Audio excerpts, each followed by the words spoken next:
BNP তো তখন বলবে কেন ভাই, আমি তো বলেই দিয়েছি স্বাক্ষর করার সময় যেখানে আমার দ্বিমত আছে, এখন আমি এটা পারতেছি না বাস্তবতা। এই জুলাই সনদের জন্য 19টা মৌলিক সংস্কারে সবাই ঐক্যমত পোষণ করেছে।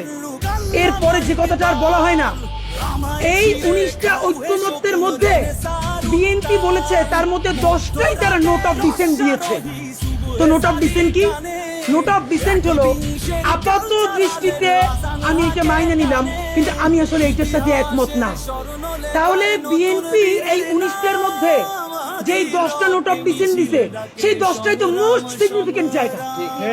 তাহলে বিএনপি সরকার গঠন করার পরে এর একটাও যদি বাস্তবায়ন না করে, তাহলে আমরা কেমনে বিএনপিকে ধরবো বলেন? মানে এর আইনি বাধ্যবাধকতা কোথায়? বিএনপি তো তখন বলবে কেন ভাই, আমি তো বলেই দিয়েছি স্বাক্ষর করার সময় যেখানে আমার দ্বিমত আছে, এখন আমি এটা পারতেছি না বাস্তবতায়।